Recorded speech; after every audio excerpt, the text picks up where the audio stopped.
Bien-aimés dans le Seigneur, bienvenue sur Tout l'établi, la chaîne où nous apprenons à vivre selon l'évangile du Christ. Et aujourd'hui, nous allons plonger ensemble dans la vérité de la parole de Dieu. Le thème est intitulé « L'Église a ouvert la porte au monde ». Frères et sœurs, aujourd'hui, si tu prêches la vérité nue, on t'insulte. On te dit que tu es dur, que tu es religieux, que tu n'as pas l'amour. Mais en réalité, c'est parce que la vérité dérange leur saleté, leur impureté. Ils ne veulent pas de la croix. Ils veulent un évangile prostitué qui bénit leur impudicité et leur saleté.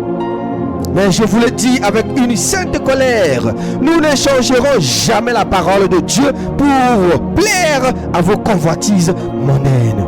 Regardez les églises de nos jours. Combien de sœurs viennent chaque dimanche exposer leurs cuisses, leurs poitrines, leurs formes serrées dans des habits moulants.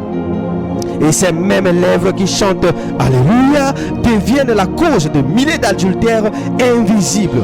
Car Jésus a dit, quiconque regarde une femme pour la convoiter a déjà commis un adultère dans son cœur. Alors je vous demande, combien de sœurs soi-disant chrétiennes, combien même de femmes de pasteurs sont responsables chaque semaine de la chute de frères qui tombent dans l'adultère intérieur à cause de leur exhibition. Et quand on ose dénoncer cela, il crie, Dieu regarde le cœur, mais si ton cœur était pur, tu ne viendras pas t'habiller comme une prostituée dans la maison de Dieu. Et c'est ça qui est la vérité. Et ce discours est une hypocrisie inventée par ceux qui veulent protéger leur chair et salir le temple du Saint-Esprit. Oui, toi qui étales ta chair dans l'assemblée, tu es une tentatrice, une servante de Satan. Il faut qu'on se le dise. Même si tu chantes, même si tu pries, même si tu es femme de pasteur. Regardez encore les artistes dits gospel. Ils osent porter le nom de l'évangile alors qu'ils vivent comme des païens. Mini-juifs, pantalons troués, maquillage de séduction, danse obscène, collaboration avec le monde. Voilà vos adorateurs. Ils n'amènent personne à la repentance. Ils font danser la chair et remplissent leurs poches.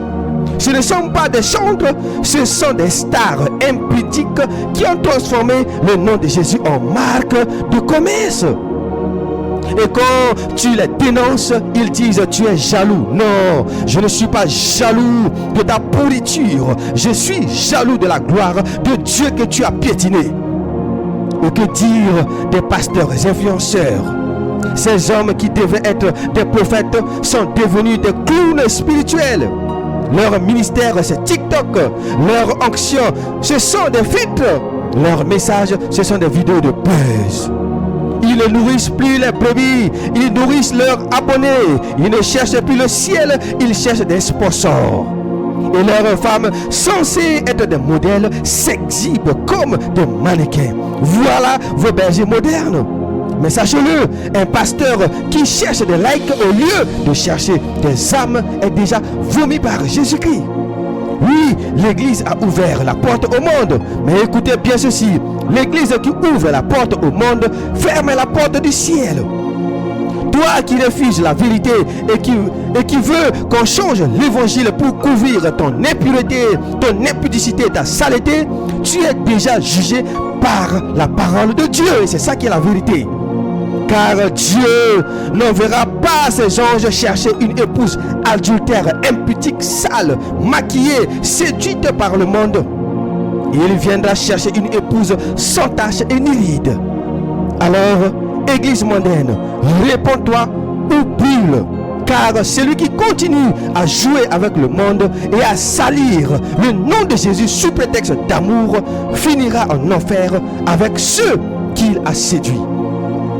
C'était votre frère, Rodrigue Simba Tominine. Demeurez toujours bénis dans la paix de notre Seigneur et Sauveur Jésus-Christ.